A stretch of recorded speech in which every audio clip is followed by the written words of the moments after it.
everyone, so I recently picked up this CoverGirl Lip Perfection Jumbo Gloss Balm. It looks like that.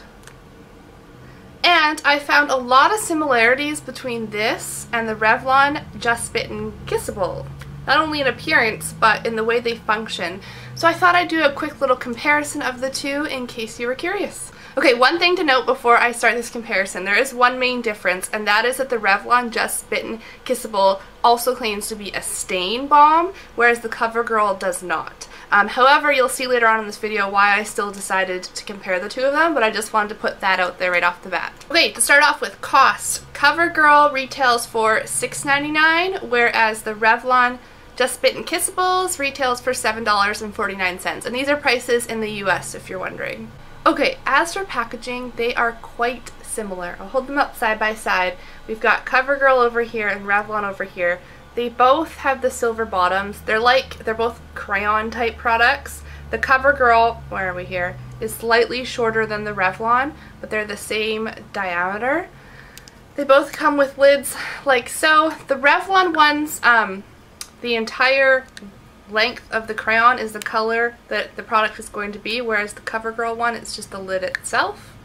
And then they both look like big, thick crayons like that, and they both roll up. So I'm rolling up Revlon, and I'm rolling up, I had to use my other hand, I'm rolling up CoverGirl, and then you can roll them back down, which is nice, no sharpening needed. Okay, and as for scent, probably one of the more noticeable differences, starting with Revlon, because I do like to smell this one. I like it when I put it on. It's like a menthol mint type scent, and you do smell it every time you put it on, and it lasts a little bit. So if you're not a fan of mint or menthol, you're probably not going to want to go for these, but I find it quite refreshing. I like it. As for CoverGirl, it smells like makeup, like lipstick, old school lipstick. I don't know how to explain that scent. Very plasticky. I really am not a fan of the scent of this. It's almost a turn off. When I apply both of them, which I'll talk about more later, the scent of this still comes through, and if you accidentally get some, you know, in your mouth, you can taste it, and it's not pleasant. So Revlon definitely wins out on the scent. Okay, so I'm going to give you a quick description from the different companies of what these are intended to do. So for the Revlon, it says it's a balm fused with a lightweight lip stain. It gives softer, smoother lips with a perfect flush of color that lasts hour after hour, and it's a gel formula. So that's what Revlon has to say. Okay, and for CoverGirl, it says it's a sheer color.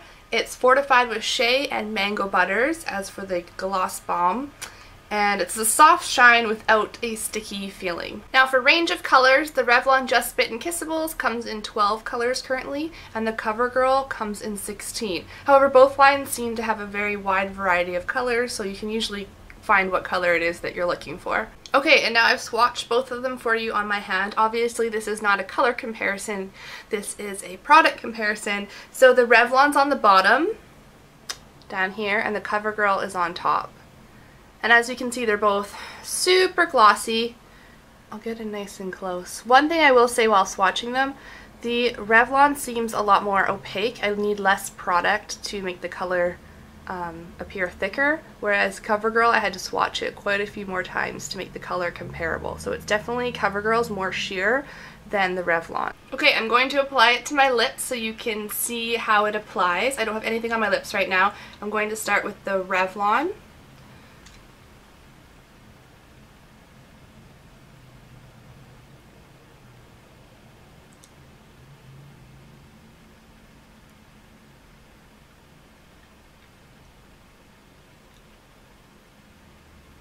So I'm smelling a lot of mint.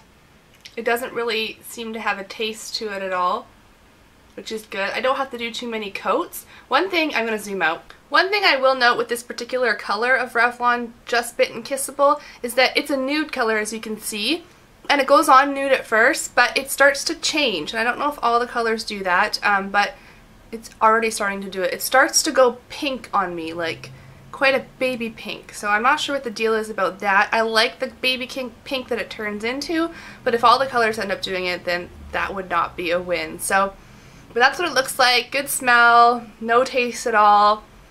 Feels very hydrating. I didn't have to swipe it too many times, and the finish is glossy. Okay, so I just took that off, and now I'm going to put on the CoverGirl.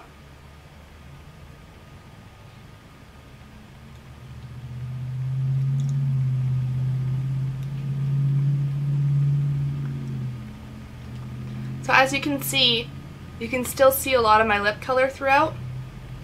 So it is more sheer, but there's definitely good color payoff. I'm trying to see if it's buildable.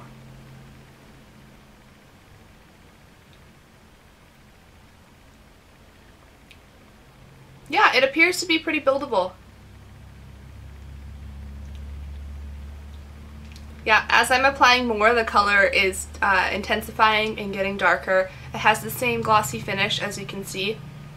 It feels good on the lips. I'm going to zoom out again. One thing that's really turning me off this product is, again, the smell / taste that's happening here.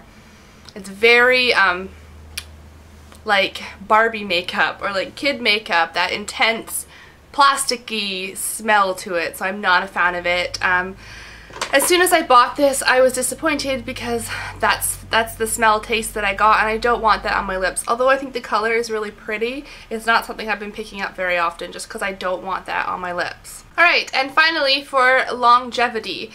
What's funny to me, and again, I don't own a lot of the darker colors in the Revlon Just Bitten Kissable Balm stains, but I don't find that these really stain my lips. I find that they last just as long as the Covergirl Jumbo Gloss Balm, and just as long as a lot of other products I have, such as the Revlon lip butters and things like that. Products just don't last a long time on my lips, and I'm kind of disappointed because I wish that this did stain my lips and last longer because I wouldn't have to keep reapplying. But that is the reason that I decided to compare the two, because to me, these last about the same. If you're not eating or drinking or anything like that, they'll last a couple hours, maybe, but if you're going to eat or drink anything, they just come off on whatever you're eating, so yeah.